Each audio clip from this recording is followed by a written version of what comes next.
Hello मेरे प्यारे दोस्तों, कैसे हैं आप सब। आशा करती हूँ बहुत अच्छे होंगे। कि तो सुबह की राधे राधे।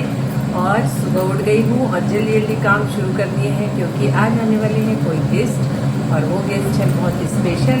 तो मेरा खाना बनना शुरू हो रहा है क्योंकि गेस्ट को अच्छा भी खिलाना है, साथ ही उन्हें सफ़र के लिए मुझे टिफिन भी देना है, तो उसकी भी कुछ तैयारी कर रही हूँ। तो क्या क्या बनाने वाली हूँ और कौन गेस्ट आने वाले हैं वो भी आप लोगों को ज़रूर दिखाऊंगी।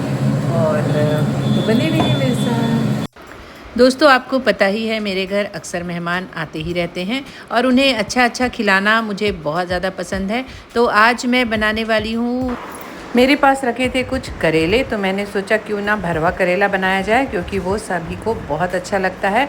तो चलिए बताती हूँ मैं किस तरह से आज बनाने वाली हूँ भरवा करेले। उसके लिए पहले सूखे मसाले यानी कि धनिया, सौंफ, काली मिर्च, जीरा, तिल, अजवाइन और कसूरी मेथी, इन सारी चीज़ों को अभी थोड़ी देर भून लेना है। उसके बाद अच्छे से भूनने के बाद इसे मैं मिक्सी में पीसकर इसका एक मसाला बनाऊंगी। उसके अलावा इसमें डालने वाली हूँ थोड़ा सा फली दाना, इससे बहुत अच्छा टेस्ट आ जाता है। इसे भी थोड़ी देर हमें भून लेना है। उसके बाद इसे थोड़ा ठंडा करके ही मिक्सी में पीसना है। तो थोड़ा देर ठंडा करने के लिए मैंने रख दिया है।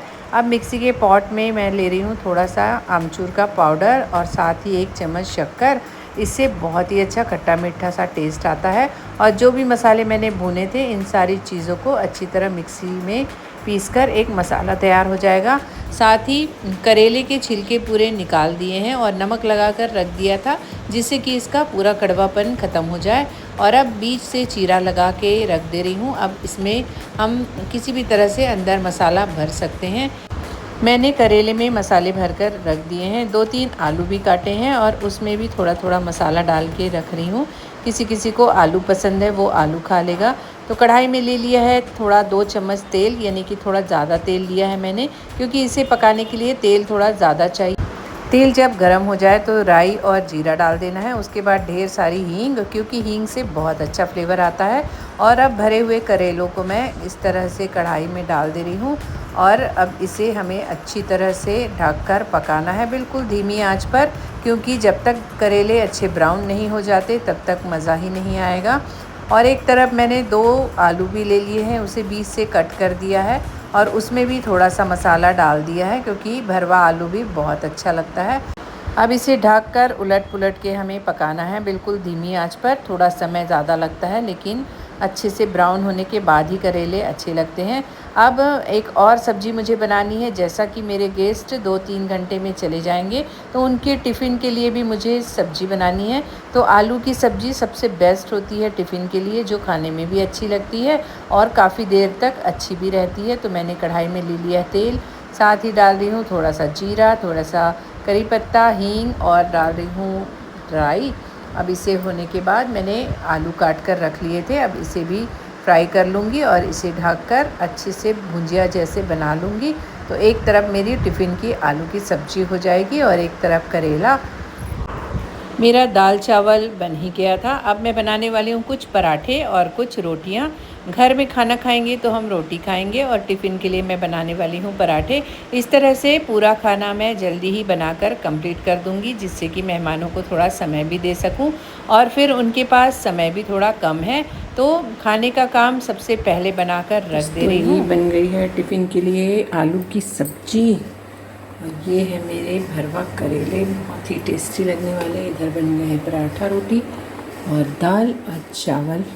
तो चलिए अब मैं दूसरे काम में लग।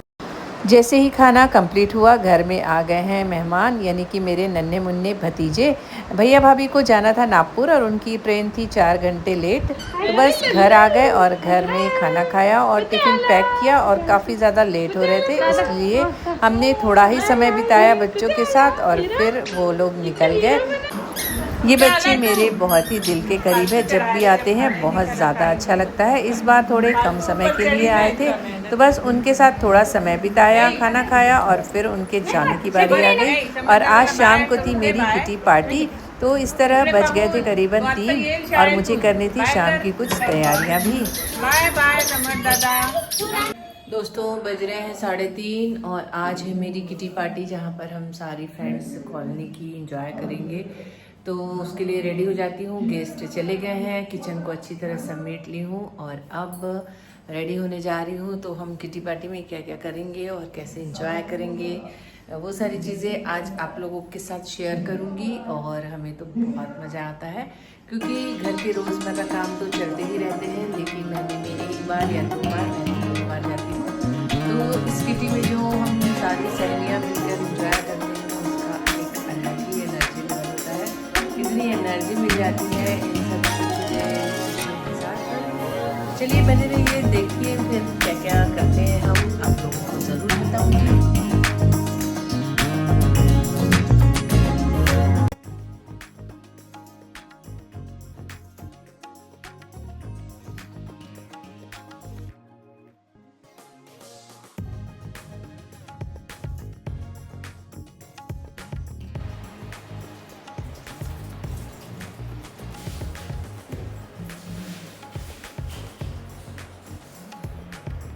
दोस्तों किटी के लिए रेडी हो गई हूँ, कैसी लग रही हूँ ज़रूर बताइएगा। लेकिन अभी पतिदेव आ गए हैं ऑफिस से, तो बना रही हूँ चाय, क्योंकि उनको पीनी है मेरे हाथ की चाय और मम्मी जी को भी चाय पिला दूँगी। तो ये मेरी शाम की एक जिम्मेदारी है, वो मैं कंप्लीट कर लूँगी और उसके बाद निकलूँगी किटी जाने के लिए। तो बस चाय उबली गई है, चाय देने के बाद हम मेरी फ्रेंड और मैं हम निकलने वाले, क्योंकि टाइम लगभग हो ही गया है।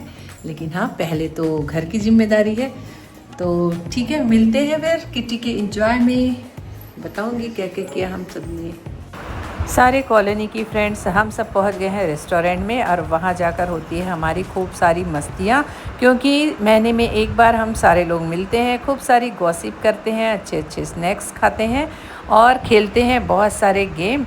तो ये समय हम लोग के लिए काफ़ी एनर्जेटिक होता है, क्योंकि महीने में एक बार ही सही, लेकिन सबसे मिलना जुलना और सबके साथ बातें करना बहुत ही मज़ा आता है। और बहुत अच्छे अच्छे स्नैक्स आए थे हमारे लिए, बिना लहसुन प्याज का खाना आ जाता है। और उसके बाद थोड़ी सी करी रीलबाजी, ये तो बिल्कुल बनता ही है। और इस तरह 2-3 घंटे हम एक दूसरे के साथ बिताए और खूब इंजॉय मस्ती की।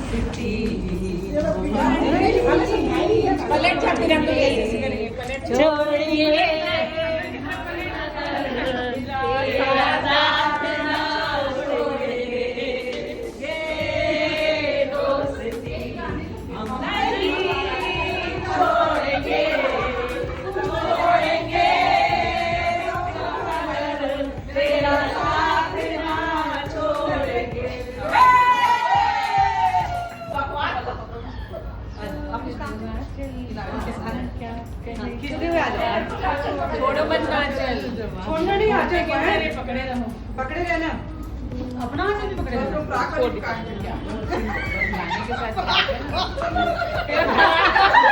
बंद कर, सारा लोग पता नहीं लोगों को कहाँ से अच्छे लोग मिल जाते हैं। हमें तो जो मिले सब नमूने ही मिले, सब नमूने मिले। इस तरह थोड़ा सा भी समय दोस्तों के साथ बिता लो तो बिल्कुल दिन ही बन जाता है। जिनके दोस्त हैं उन्हें तो समझ में आ ही जाता होगा। दोस्तों किटी पार्टी खत्म हो गई है, घर आ गई हूँ। अब घर आने के बाद घर वालों के लिए कुछ नाश्ते की तैयारी, क्योंकि अपना पेट तो भर गया है। लेकिन हाँ, बेटे और सासू माँ को लग गई है भूख, तो बस फटाफट से चेंज करूँगी और आ जाऊँगी किचन में, क्योंकि पहली जिम्मेदारी तो यही है, घर वालों का ध्यान रखना अपने एंजॉय के साथ साथ। तो चलिए बने रहिए मेरे साथ, फिर मिलती हूँ। हेलो दोस्तों, मैं किटी से आ गई हूँ और बना रही हूँ बच्चों के लिए नाश्ता, क्योंकि मेरा तो पेट भरा है। लेकिन जाते हैं, घर आके साथ लग जाती है सबको भूख। मैं बनाने वाली हूँ, मैंने कॉर्नफ्लोर लिया है, उसमें कुछ सिंपल बेसिक से मसाले डाले हैं और आप तो जानते हैं बच्चों को जब भूख लगती है तो बिल्कुल भी धैर्य नहीं होता। तो बस ऐसे कुछ झटपट रेसिपी मैं ट्राई करते रहती हूँ जो कम समय में बन जाए। तो मैंने कॉर्नफ्लोर लिया, उसी में डाल दिए पनीर के टुकड़े, थोड़ा सा डाल दिया है टमाटर सॉस और नमक, और उसे हल्का सा मैरिनेट किया और तेल में तल के पकौड़े जैसे निकाल लिया है। अब इसी तेल में मैं डालने वाली हूँ हरी मिर्च, टमाटर और शिमला मिर्च। घर में जो भी सब्जियां थी उसे मैंने कढ़ाई में डाल दिया, थोड़ी देर पका लूँगी। और ये है मेरे पास रेडीमेड सूप का पैकेट, हॉट एंड सोर सूप। 1 चम्मच लिया है, पानी डालकर घोल बना लिया है। इससे पनीर चिली में एक अच्छा सा टेक्सचर आ जाएगा, गाढ़ापन। थोड़ी देर सब्जियां पक गई हैं और जो सूप का मैंने घोल बनाया है हम इसमें कॉर्नफ्लोर का घोल डालते हैं, उसके बजाय मैंने सूप का घोल डाला है। इससे बहुत अच्छा टेस्ट भी आ जाता है और बहुत झटपट बन जाता है। और इसके अलावा मैं डालने वाली हूँ इसमें थोड़ा सा डालूँगी सोया सॉस और थोड़ा सा डालूँगी विनेगर, क्योंकि चाइनीज़ चीज़ों में इसका अच्छा एक फ्लेवर आ जाता है। उसके बाद डाल रही हूँ थोड़ा सा टमाटर केचप, और जो मैंने सूप का घोल बना कर रखा है उसे भी डाल दे रही हूँ। आप देख सकते हैं कितना अच्छा एक टेक्सचर आ गया है पनीर चिली में। और जो तल के रखे हुए पनीर है वो भी इसमें डाल दूँगी इसे थोड़ी देर पकाने के बाद। तो इस तरह का झटपट उपाय हमें खोज कर रखना ही पड़ता है, क्योंकि कई बार अचानक बच्चों को इतनी तेज़ भूख लगती है और कुछ अच्छी चीज़ खाने का मन करता है। तो हम मम्मियों को इस तरह के आइडियाज़ लगाने पड़ते हैं कि कोई अच्छी चीज़ जल्दी कैसे बन जाए। तो आप देख सकते हैं कितना अच्छा कलर आ गया है, साथ ही टेस्ट भी। बस इसे पकाने के बाद अब इसमें डाल दूँगी पनीर, और बस 5 मिनट और पकाना है तो झटपट बन जा रही है पनीर चिली टेम्परेरी वाली। बाकी फुल प्रोसेस तो बहुत ही अलग है, वो भी मैंने आप लोगों के साथ कई बार शेयर किया है अपनी शॉर्ट वीडियो में। तो बस अब आ गई है बारी बेटे की, अब उससे रहा भी नहीं जा रहा है। तो बेटे को और सासू माँ को खिलाऊंगी पनीर चिली, और उसके बाद करूँगी खाने की तैयारी। तो आज मैं खाने में बनाने वाली हूँ बहुत ही सिंपल सी खिचड़ी, क्योंकि पतिदेव ने आज खिचड़ी ऑर्डर की है। तो बस आज सिंपल सी दाल फ्राई और खिचड़ी बनेगी। मैंने तो किटी पार्टी में भरपेट खा लिया था, तो मैं अब दोबारा कुछ भी नहीं खाऊंगी। तो इस तरह मेरा आज का दिन बीता, एंजॉय भरा। आप लोगों को कैसा लगा? मेरा वीडियो अच्छा लगता हो तो वीडियो को लाइक कीजिए, सब्सक्राइब कीजिए, कमेंट्स कीजिए और बने रहिए मेरे साथ। फिर मिलूँगी कल एक नए वीडियो के साथ। तब तक के लिए बाय बाय।